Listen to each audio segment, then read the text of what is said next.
सूरजपुर गांव में जमींदार महेंद्र प्रताप अपनी पत्नी कमला और 2 बेटियों के साथ रहता था। बड़ी बेटी काव्या और छोटी बेटी गौरी। सुबह का समय था। काव्या बैठी किताब पढ़ रही थी। तभी कमला प्यार से बोली, मेरी बेटी तो सच में हमारा नाम रोशन करेगी। देखो कैसे मन लगाकर पढ़ती है। हाँ, मुझे भी यही लगता है कमला। काव्या जैसी बेटी सबको मिलनी चाहिए, समझदार और सुशील।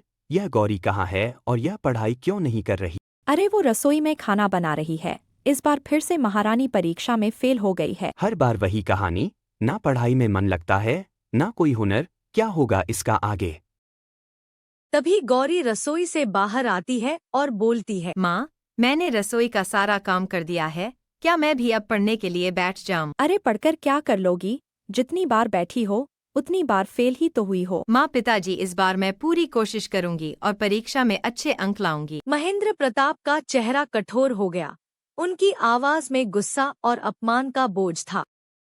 कोशिश करने से कुछ नहीं होता। तुम्हारी हर बार परीक्षा में फेल होने की वजह से हमें सबके सामने बहुत बेइज्जती का सामना करना पड़ता है। अगर इस बार फिर से तुम फेल हुई तो हम तुम्हें घर से बाहर निकाल देंगे। ये शब्द गौरी के दिल में किसी चोट की तरह उतर गए। उसके पैरों तले जमीन खिसक गई। अगले दिन दोपहर का समय था। काव्या और गौरी साथ साथ घर की ओर लौट रही थी। रास्ते के मोड़ पर गांव की कुछ औरतें पानी भरते हुए आपस में बातें कर रही थी। जैसे ही उनकी नजर गौरी पर पड़ी, उनकी आवाजें धीमी होने के बजाय और तीखी हो गई। अरे देखो, जमींदार की छोटी बेटी जा रही है, वही जो हर साल परीक्षा में फेल हो जाती है। लोग मेरे बारे में ऐसा क्यों कहते हैं? लोगों की बातों पर ध्यान मत दिया करो गौरी, चलो घर, देर हो रही है। कुछ समय बाद दोनों बहनें हवेली पहुंच गई। दरवाजे के भीतर कदम रखते ही गौरी ने राहत की सांस लेने की कोशिश की, पर ये राहत ज्यादा देर टिक नहीं पाई। आ गई तुम दोनों। काव्या, तू जाकर हाथ मुंह धो ले और फिर खाना खा लेना। और तू पहले रसोई में जाकर सब्जी काट, फिर आंगन में झाड़ू लगाना है। माँ, मैं विद्यालय से अभी आई हूँ। थोड़ा आराम करने दो, फिर सारा काम कर दूंगी। आराम? पढ़ाई तो होती नहीं, अब काम से भी जी चुरा रही है। अरे पढ़ाई ना सही, काम करना तो अच्छे से सीख ले, वरना ससुराल में भी क्या अपने माँ बाप की नाक कटवाएगी। जी माँ, अभी करती हूँ। थोड़ी ही देर में महेंद्र बाजार से लौट आए। उनके हाथ में कपड़ों से भरे थैले थे। आ गए आप? इतनी देर हो गई। क्या लाए हैं बाजार से? दोनों बेटियों के लिए सर्दी के कपड़े लाया हूँ। ठंड बढ़ रही है। काव्या और गौरी वहीं पास में खड़ी थी। थोड़ी देर बाद महेंद्र अंदर चला गया। उसके जाते ही गौरी का चेहरा खिल उठा। लो काव्या, ये तुम्हारे लिए है। धन्यवाद माँ। माँ, मेरे लिए क्या लाए हैं पिताजी? तुम्हारे लिए अभी कुछ नहीं है। पर माँ, पिताजी ने तो कहा था दोनों के लिए लाए हैं। हाँ, कहा था, लेकिन तुम्हें अब कुछ भी तभी मिलेगा जब तुम परीक्षा में पास हो जाओगी। तभी एक कदम आगे बढ़ी और बोली, माँ, आप गौरी के साथ हमेशा ऐसा व्यवहार क्यों करती हैं? काव्या, तुम बीच में मत बोलो। तुम्हें पढ़ाई पर ध्यान देना है, इन सब बातों पर नहीं। काव्या चुप हो गई, पर चेहरा से खुशी गायब हो चुकी थी। गौरी की आंखें भर आई। उसने बिना कुछ कहे सिर झुका लिया। हवेली में सन्नाटा पसरा हुआ था। सब सो चुके थे। गौरी चुपचाप फर्श पर बैठी अपनी किताब खोलने की कोशिश कर रही थी। तभी काव्या अंदर आती है और बोलती है, अरे गौरी, तू अभी तक जाग रही है? नींद नहीं आ रही थी दीदी, सोचा थोड़ा पढ़ ही लूं। आज जो हुआ, माँ का वो व्यवहार मुझे अच्छा नहीं लगा। मैं जानती हूँ तू कोशिश करती है, बस हालात तेरे खिलाफ है। दीदी, कभी कभी लगता है कि मैं इस घर में बस बोझ हूँ। ना रंग अच्छा है, ना पढ़ाई में तेज, फिर भी मैं बस एक मौका चाहती हूँ। खुद को कम मत समझ। हर किसी की रफ्तार अलग होती है, और याद रख, मेहनत कभी बेकार नहीं जाती। अगर इस बार भी मैं पास नहीं हुई तो माँ ने जो कहा है वो सच कर देंगी। गौरी की आंखों में उदासी थी। अगले दिन काव्या और गौरी विद्यालय के लिए निकल जाती है और महेंद्र भी अपने काम के लिए निकल जाता है। तभी कमला के घर गांव की कुछ औरतें आई हुई थी। एक औरत मुस्कुराते हुए बोली, कमला, काव्या तो सच में होनहार है। पढ़ाई में भी आगे और स्वभाव भी कितना अच्छा है। हाँ, बड़ी है ना, जिम्मेदारी समझती है। पर गौरी का क्या? वो तो हर वक्त चुप चुप सी रहती है, लगता ही नहीं कि दोनों बहन हैं। एक ही घर में पलकर भी कितना फर्क निकल आता है। औरतों की बातें सुनते सुनते कमला का चेहरा बदलने लगा। उसे लगने लगा जैसे गौरी ही उसकी शर्मिंदगी की वजह गौरी है। वो बाहर से शांत दिख रही थी, मगर भीतर ही भीतर उसका गुस्सा बढ़ता जा रहा था। काव्या ने तो कभी मुझे शिकायत का मौका ही नहीं दिया, पर कुछ दिनों बाद परीक्षा का परिणाम आ गया। काव्या पास हो गई थी अच्छे अंकों के साथ, वहीं बदकिस्मती से गौरी असफल रह गई। देख लिया आपने, वही हुआ जिसका डर था। कितनी बार समझाया इसे, मगर इसने कभी मेहनत की ही नहीं। गौरी, एक ही छत के नीचे रहकर भी अपनी बहन से कुछ नहीं सीखा तुमने। पिताजी, मैंने सच में कोशिश किया था। कोशिश? नाकाम लोग हमेशा यही बहाना देते हैं। माँ, इस बार गौरी को माफ कर दो, अगली बार जरूर कोशिश करेगी। काव्या, तुम बीच में मत बोलो। मुझे एक मौका और दे दीजिए माँ। महेंद्र चुपचाप सब देखता रहा। उसकी खामोशी भी गौरी के लिए किसी सजा से कम नहीं थी। गौरी की दुनिया जैसे उसी पल उजड़ गई।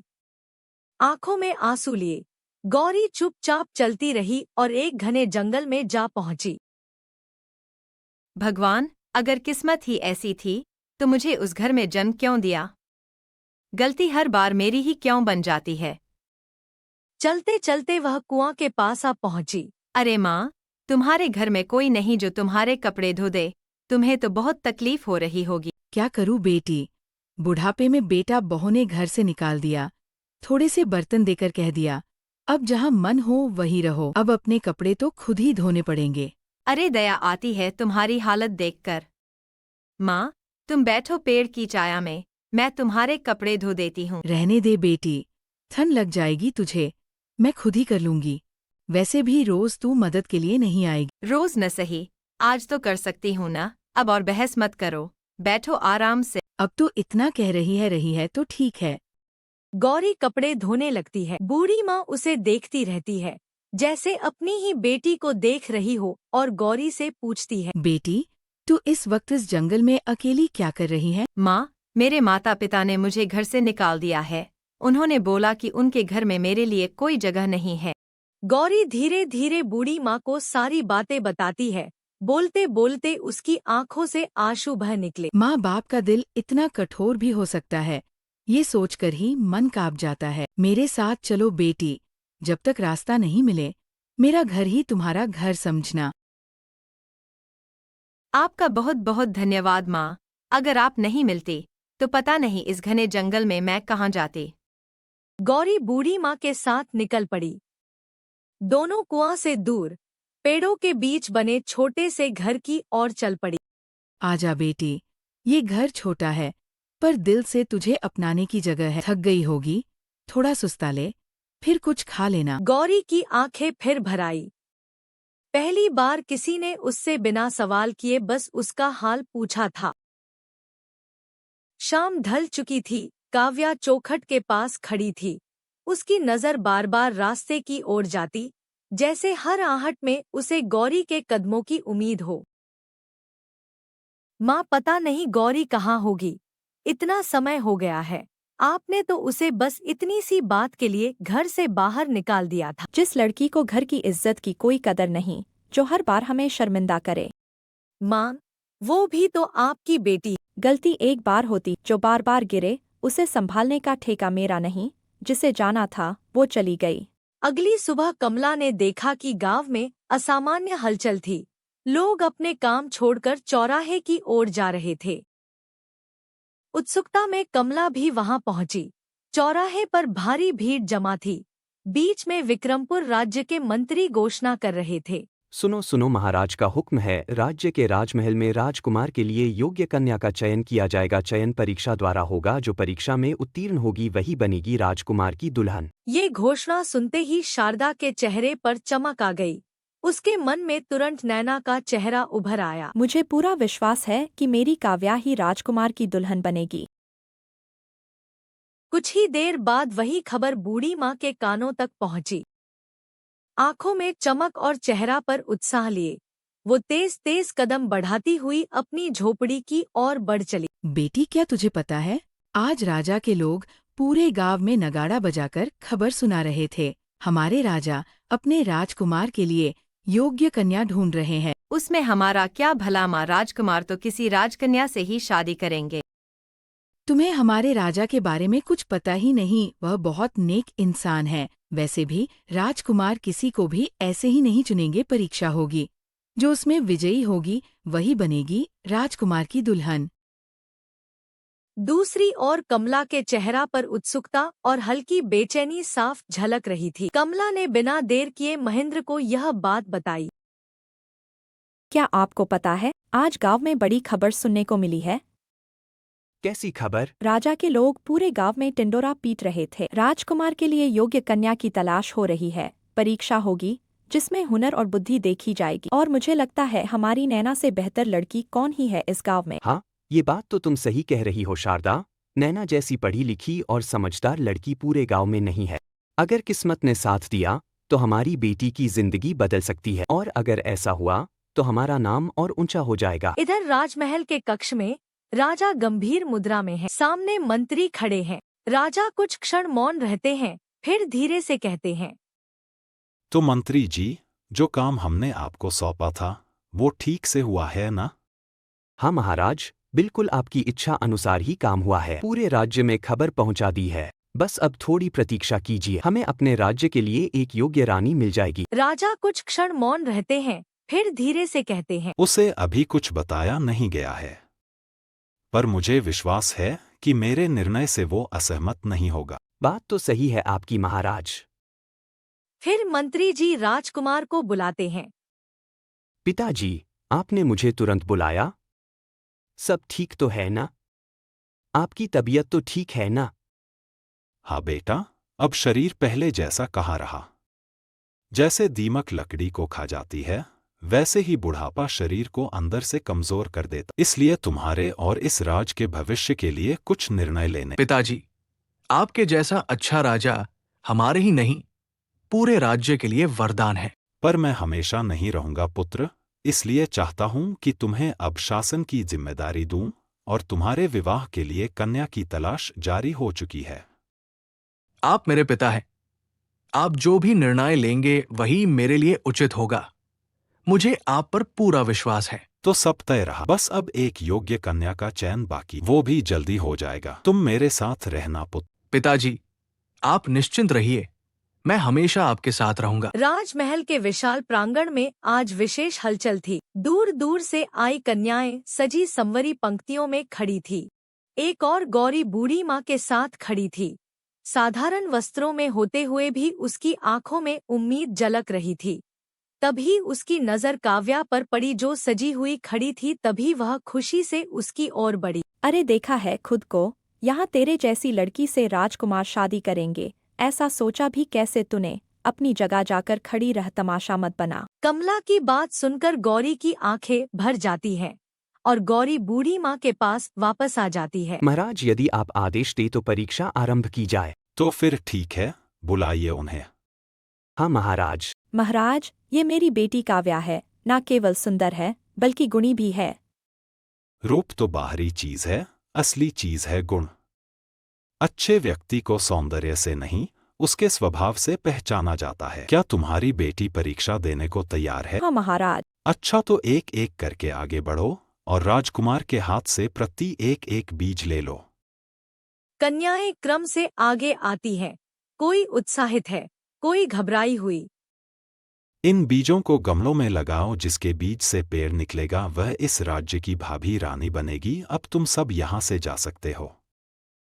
सभा धीरे धीरे समाप्त होने लगती है।